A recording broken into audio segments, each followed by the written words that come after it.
एक ब्राह्मण थे,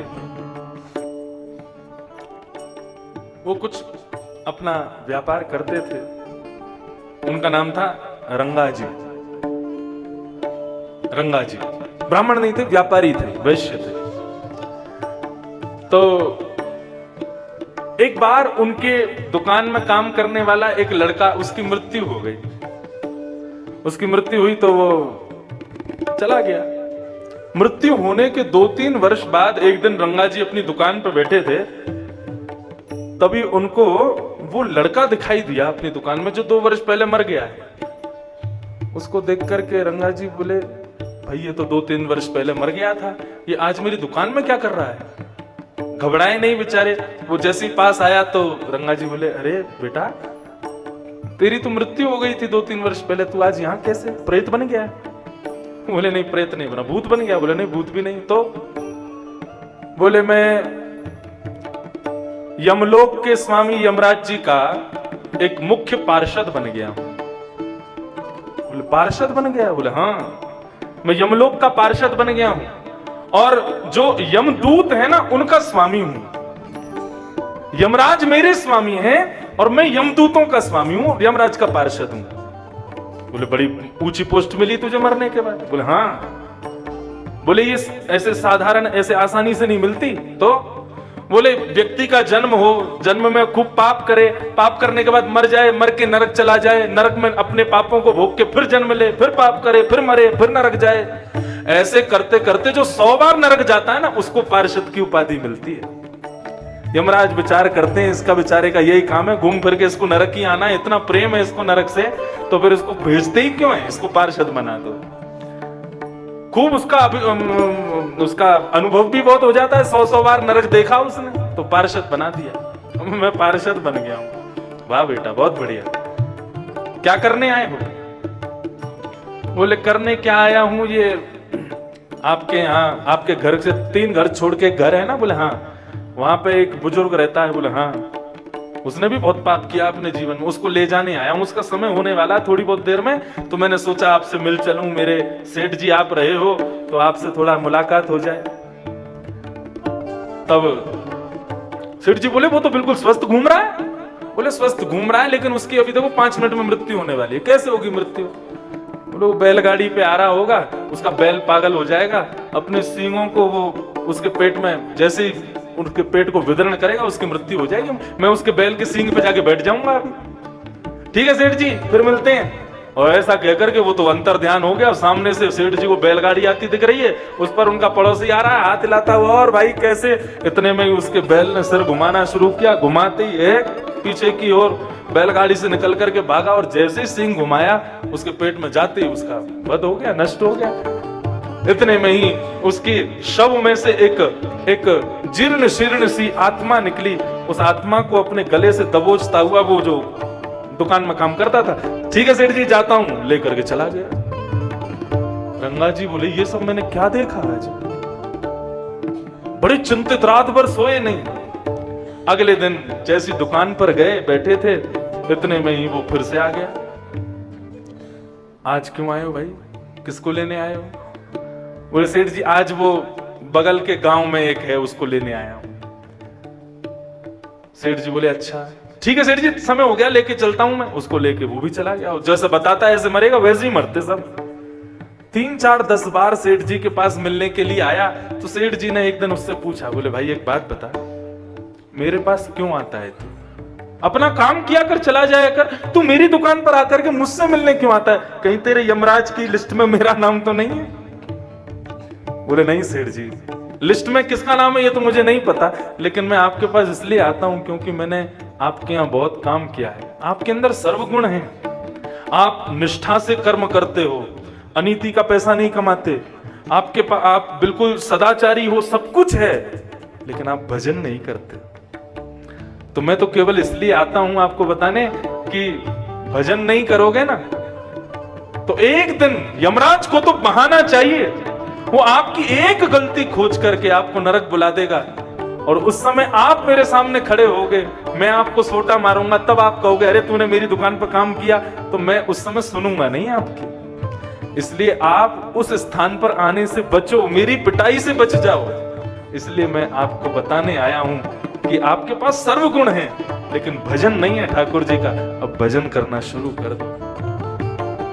नरमर गट के भूत भजन बिन, नरमर गट के भूत भजन बिना, बिन हरि भजन करम सब अकरम, बिन हरि भजन कर्म सब अकरम। बिना हरि के भजन के सारे कर्म अकर्म के समान है। बिन हरि भजन कर्म सब अकरम, बिन हरि भजन कर्म सब अकरम। आठों गांठ कपूर, आठों गांठ कपूर, नरमर गट के भूत भजन बिन, नरमर गट के भूत भजन बिना, नरमर गट के भूत भजन बिन, नरमर गट के भूत भजन। श्री बद्री विशाल भगवान की जय हो।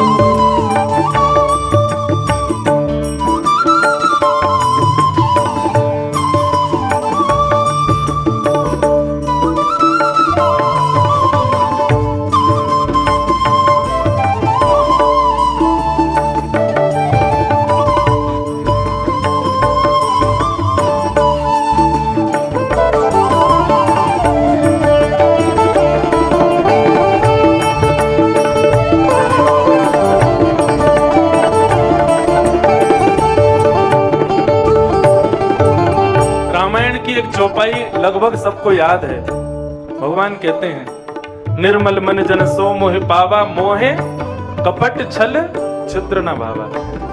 लेकिन फिर भी हम मानते हैं कभी कपट करने से पहले, दूसरे से ईर्ष्या करने से पहले। आज ऐसी परिस्थिति है, आदमी अपने दुख से कम दुखी, दूसरे के सुख से ज्यादा दुखी है। वो इतना सुखी क्यों है? हम छल कपट करने से पहले सोचते हैं, विचार करते हैं, नहीं करते। ठाकुर जी स्पष्ट कह रहे हैं, निर्मल मन जन सो मोहि पावा। इसके अलावा मुझे कोई पा नहीं सकता। फिर भी हम कभी निर्मल बनने का प्रयास करते हैं? नहीं करते। मत करो, क्या होगा फिर?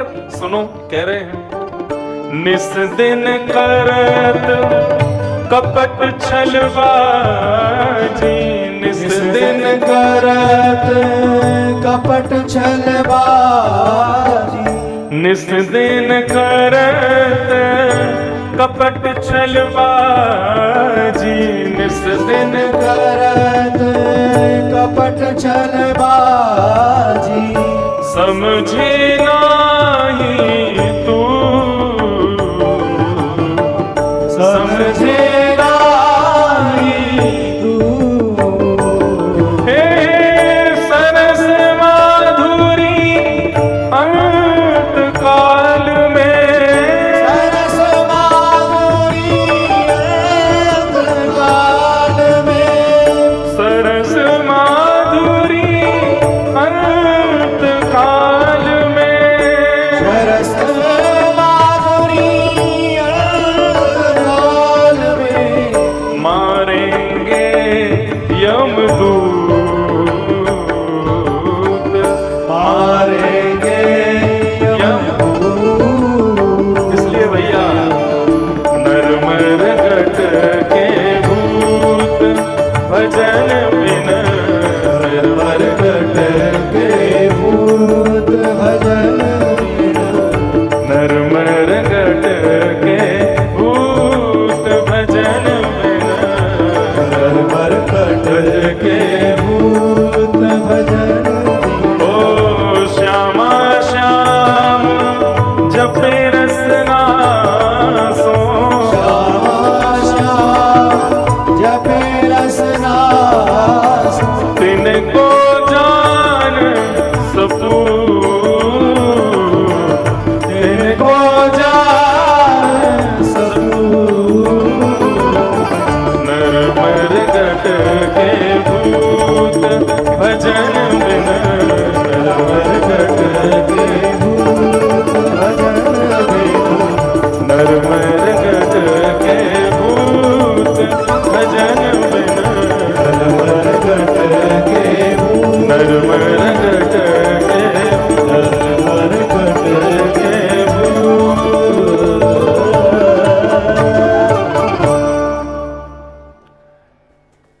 तिस दिन करत कपट छलबाजी, समझे नाही तू।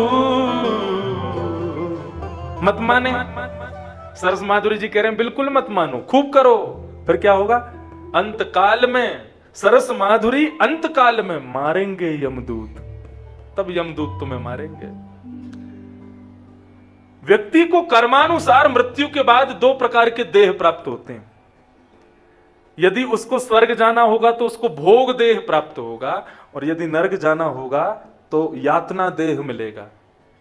हाँ, ये कथा अभी आगे इसमें और आता है कि वो क्या नाम है, रंगा जी भजन करना शुरू कर देते हैं। बोले कि भगवान की कितनी बड़ी कृपा, मुझे उन्होंने संकेत दिलवा दिया कि भाई भजन भी शुरू कर दो, तो भजन करना शुरू किया। एक दिन उनका वो दुकान का लड़का एक दिन उनको फिर मिल गया।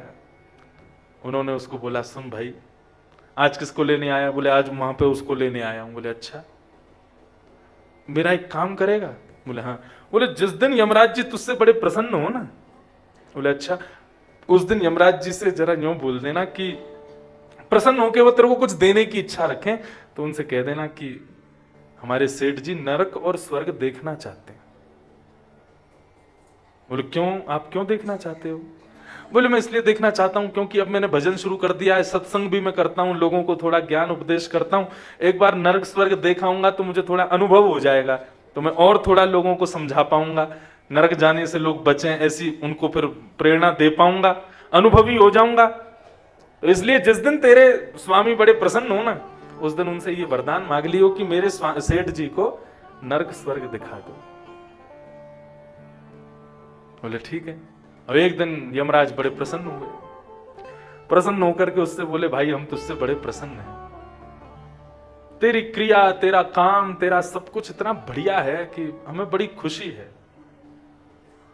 बता हम तुझे क्या कुछ देना चाहते हैं, तेरी पोस्ट थोड़ी और बढ़ा दें।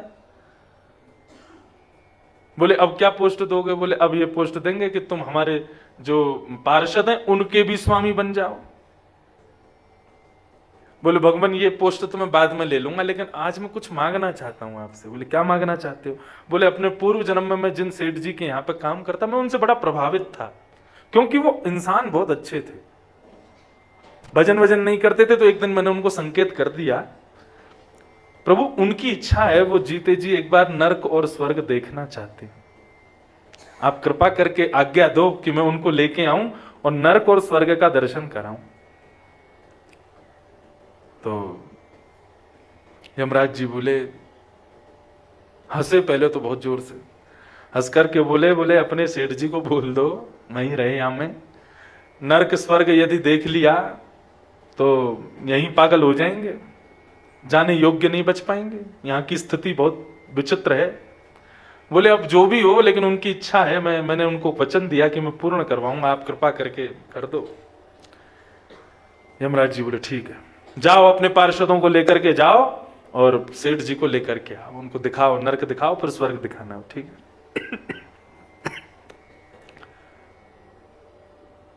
सेठ जी आए, सबसे पहले जैसे ही नरक में उन्होंने प्रवेश किया, नरक की स्थिति देख करके तो महाराज बार बार आंख बंद करे, देखे ही नहीं जावे। क्यों? क्योंकि नरक आने वाले व्यक्ति को यातना देह मिलता है। एक बार मुझसे प्रश्न किया था किसी बच्चे ने कि जब शरीर हमारा पृथ्वी पर ही रह जाता है तो फिर नरक के कष्ट और स्वर्ग के भोगों को महसूस कौन करता है? क्योंकि आत्मा को तो कुछ महसूस होता नहीं, आत्मा तो नश्वर है। तो उसको जब यातना महसूस नहीं हो सकती, उसको कोई जला नहीं सकता, मार नहीं सकता, उसको कोई सुख भोग नहीं सकती, तो फिर नरक स्वर्ग के ये जो सुख और दुख हैं ये कौन भोगता है? शरीर तो हमारा यहीं जल जाता है। तब ये उत्तर मिला कि नरक जाने वाले को यातना देह मिलता है। यातना देह कैसा होता है? बड़ा अच्छा इंजीनियरों ने बनाया उसको स्वर्ग के। कैसे? बोले उसको बीच में से काट दो, दर्द पूरा देगा लेकिन मरेगा नहीं। उसको उठा के पत्थर पर फेंक दो, हड्डियां टूट जाएंगी तुम्हारी, चलने लायक नहीं बचोगे, लेकिन मरोगे नहीं। खौलते हुए तेल में जिसका एक छींटा हमारे अंग पर पड़ जाता है तो हम मचल जाते हैं, उस खोलते हुए तेल में तुमको पूरा का पूरा डाल दिया जाएगा, पकोड़े जैसे फूल जाओगे लेकिन मरोगे नहीं। मतलब दर्द पूरा मिलेगा लेकिन मृत्यु नहीं मिलती। ये नरक है। और स्वर्ग, स्वर्ग में यातना देह मिलता है। यातना देह मतलब इस संसार में जो कुछ भी आप नहीं चाहते कि हमारे संग हो, जैसे कि बुढ़ापा कभी नहीं आवे, स्वर्ग में कभी नहीं आएगा। हमारी दाढ़ी बड़ी बड़ी ना हो, मैं अब तो आजकल के बच्चों को तो चाहिए कि दाढ़ी बड़ी हो, बाल बड़े हों, मतलब तुम जैसा स्वयं को देखना चाहते हो ना वैसे तुम हो जाओगे। तुमको उसको करने के लिए कुछ और आवश्यकता नहीं। यातना देह में शरीर जो है वो ना तो वृद्ध होता है, ना उसके भीतर कोई और विकार आते हैं, ऐसा यातना देह।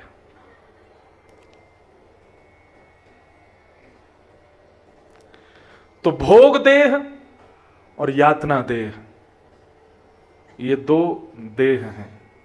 नरक में यातना देह मिलता है और स्वर्ग में भोग देह मिलता है। बहुत ध्यान से सुनो सब लोग। तो वो जैसे ही पहुंचे नरक में, नरक के उन्होंने जैसी यातनाओं को देखा, व्यक्ति ने कैसे कैसे कर्म किए हैं उसके अनुसार उसको वैसे वैसे भोगने पड़ रहे थे। राम राम राम, वो सब देख करके सेठ जी का तो दिमाग खराब हो गया। सेठ जी बोले मुझको यहां से लेके चलो। इतने में यमराज प्रकट हो गए, बोले नहीं जा पाओगे। क्यों? बोले क्योंकि आपका भी एक कृत्य ऐसा है जिसकी वजह से आपको नरक में आना पड़ेगा, नरक में रुकना पड़ेगा। बोले मैंने ऐसा कुछ नहीं किया, मुझे पूरे जीवन का याद है, मैंने ऐसा कुछ भी नहीं किया है। बोले किया है। बोले क्या? बोले एक आपके गांव का चम्रकार है, चप्पल बनाता है, उससे आपने एक दिन अपनी चप्पल का कुछ करवाया था। बोले हाँ। उसने कितने रुपए बताए थे? बोले 5 रुपए। आपने दिए कितने? बोले 3 रुपए। 2 रुपए क्यों नहीं दिए? बोले मैंने कहा अरे तुम हमारे गांव के हो भाई, ये तो 3 रुपए का काम था, 5 क्यों ले रहे हो? तुमने 2 काटे उसके। हाँ, तो वही चम्रकार अभी 2 वर्ष पहले मर गया। बोले हाँ, वो यहीं पर यातनाएं भोग रहा है। उसको जिसने यातनाएं दी उनको भी यातना भोगने आना तो पड़ेगा। आपके 2 रुपए ने उसको बेचारे को पूरी रात नहीं सोने दिया था, तो उस यातना को आपको भोगना पड़ेगा। अब तो वो इतने घबरा गए, बोले कि अब क्या करें, वो कहाँ है चम्रकार, यहीं पे हमारा कुछ लेन देन करवा दो, 2 रुपया दे दूंगा मैं उसको। और भारतीय मुद्राएं नहीं चलती नरक में, क्या करें फिर? तो यमराज ने उपाय बताया, बोले कि आप एक काम करो, 2 रुपए की जितनी चमड़ी होनी चाहिए उतनी अपनी चमड़ी दे दो उसको, तो तुम्हारा वो जो दोष है वो उतर जाएगा। सेठ जी का सिर घूमने लगा, बोले भाई ये नरक है, मेरे से एक अपराध हुआ है जीवन में, वो भोगने भी मुझे यहां आना पड़ेगा। अभी यहां से जाते ही भजन शुरू कर दूंगा मैं, तो दिन रात भजन करूंगा, यहां ना आना पड़े बस। गए सेठ जी से, जैसी चम्रकार मिला तो रोने लगा। बोले सेठ जी आपने उस दिन बहुत बुरा किया, मेरे 2 रुपए मेरी मेहनत के काटे आपने, दो चमड़ी दो। कितनी होगी? तो महाराज 2 हाथ चमड़ी सेठ जी की नोची, दी उसको, तब जाकर के थोड़ा तो भोगना ही पड़ेगा, नरक है। सेठ जी बेहोश होने लगे। उससे बोले, पार्षद से बोले मुझे स्वर्ग ले चलो, मैं यहां रुक नहीं पा रहा हूं, मुझे वहां का दृश्य देखना है। जैसे ही स्वर्ग लेकर के गए तो उनका बिल्कुल नवीन स्वरूप हो गया, दाढ़ी वाड़ी सब गायब हो गई, बिल्कुल सुंदर यौवन हो गया, कटाक्ष नेत्र हो गए, ये जुल्फियां लहरा रही हैं उनकी, तो बिल्कुल जो खाने की इच्छा हो, प्यास लगे तो पानी प्रकट हो जाए, भोजन की इच्छा हो तो भोजन प्रकट हो जाए, और कभी कुछ देखने की इच्छा हो, ऐसी इच्छा हो कि मैं समुद्र किनारे बैठ जाऊं तो समुद्र दिखने लग जाए, अरे मेरी तो पहाड़ों में जाने की इच्छा है तो बर्फीले पहाड़ प्रकट हो जाएं। जो विचार करें, क्योंकि वहां पर कल्प वृक्ष है ना, जो कल्पना करोगे वो तुरंत प्रकट होता है। सेठ जी बोले कितना बढ़िया है स्वर्ग। हम पृथ्वी में जितने सुख भोगते हैं, जितने सुख देखते हैं, सब तुच्छ हैं इसके आगे।